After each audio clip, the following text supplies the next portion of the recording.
Hello, hello. We are going to do this on the floor just so you can see what I went through for my No Pan Left Behind challenge. The kids are in bed and my husband's due downstairs any minute. It's going to make this super quick.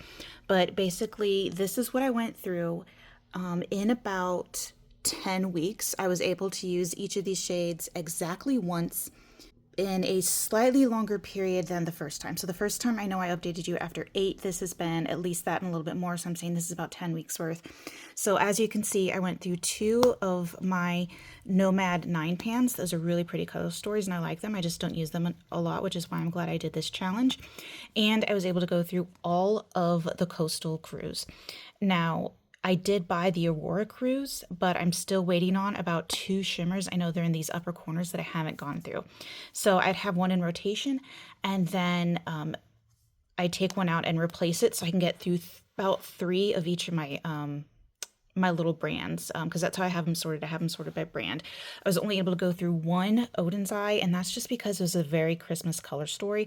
So this was not a wise choice for this time of year for me, but I was able to get through it. I found I was really held up on these reds, which is something that I was held up on my Blend Bunny palettes as well, was getting through the reds. I was able to get through an entire Natasha Denona in the Xenon palette, which I love, but I'm very fair on cool tones, so that gray works on me. And then the Goddess palette is the dupe of her gold palette. And it was practical and I was able to get through it, but it was kind of challenging. You know, at the end of the day, I needed a brown. And that was going to be a little frustrating at times because it took so long to get through that one, just because I didn't use it by itself for some looks. And then my ABH section. Now, this is crazy because I actually had an exercise because I was able to go through each of these in about a day or, well, 2 days or so, just to knock out all these neutrals and then, a couple weekend looks or something like that. I did buy the haze during the Sephora sale, which I don't regret. That is just a really pretty palette. Like for neutral, those tones are really flattering on me, and I love that little pop of blue. I think this was a really smart color curation. I didn't go for the Ember, and I'm really glad I went for the haze. I went through the Primrose. Now, this is not my color story. Like these peachier and like orange or brown shades aren't super flattering on me, but I do like the formulation of this palette overall.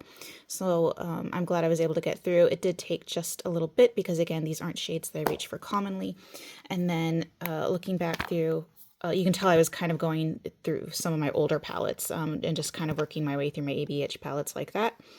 The artist palette, I didn't really make a lot of uniques to look out of using just her palette. I think I used one with this and then just used the other shades piecemeal, kind of like I did with Goddess, just whenever I needed a brown. This one I was actually able to make a couple dedicated looks out of as well.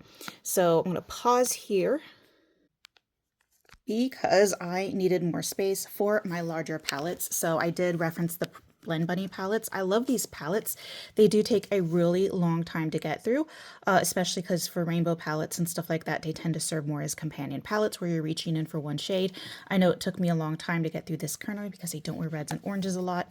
Same things with the Machina palette. I went through this purple column and this blue column really quickly, and it took a little while to get through the rest. And then I have the original Sugar and Grunge as well. I remember flannel being the last shade I needed to pan this one. But overall, I'm really impressed with the palettes that I have for Blend Bunny. I do want more, but I think the ones I have are like really good at not having dupes, which is kind of a problem if you buy multiple of the same type of color story. And then of course I did get the Nomad launch with their last release. This one I used immediately. It's some of my favorite looks. I think it only took me like 3 or 4 uses to completely use every shade in a very like unique and beautiful way. So I really, really highly recommend this palette, even though I'm not into pinks. I kind of like this palette does it for me. And then I have my Only Adept palette here. Same thing, it took me just a little bit longer to get through because, the shimmers function a little bit more as when you grab that special shimmer is more of a companion palette than something you make a complete look out of. But that was all the palettes that I went through in 10 weeks. And it seemed maybe like the smaller palette, this first floor palette I showed you didn't look quite impressive, and then you see the size of these palettes and just how many days it would have taken me to get through all of these, and you kind of understand why I didn't get through as many smaller palettes. But like I said, well, I'll show you what it actually looks like on my desk. All right, so that was another quick pause, and I'll show you what I mean when I say like I'm stacking my palettes by brand. I have one-off palettes, and I only have one Wander palette, so that's why I'm calling it a one-off. And I'll replace that with maybe a couple Urban Decays, maybe my Ice Butego here, things I have multiple of, but like not a whole bunch. I have my Odin's Eye, the second one I'm working through. I always have a Nomad palette out. I'm trying to have a Nasha Denona palette out. I have 2 shades left in this one. The Shimmer Companion palette, which is why you see 2 Nomads, and then I only have 1 shade here, and of course I'll replace this with another ABH, and that's how I keep going through all my palettes section by section. So that's why I was saying when I think I can go about 3 deep, I think I'll go through this one, and then I'm going to replace it, and then I'm going to replace it again. And I think that'll get me through 3 Nomads. I think I'll go through 3 Odin's Eye, 3 Natasha Denona or higher end, and then 3 ABH. And I think that's what I can get through in about a 8 to 10 week period. So that's what I'm looking at. This is now the second update I've done, so I've got a little bit of a better idea how long it takes me. And so you can kind of see just what I'm using to keep track. I've got them organized roughly by brand. And then I have a start and an end date. Oh, that was a bad example because I've forgotten, and I'm just going through by brand like that.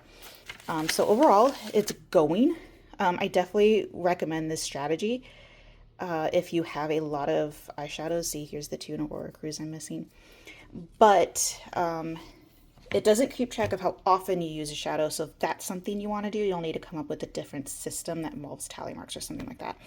So thank you for listening, and hopefully as I get more comfortable and I have more data on No Pan Left Behind, I'll actually be able to provide you a little bit more insight even more next time.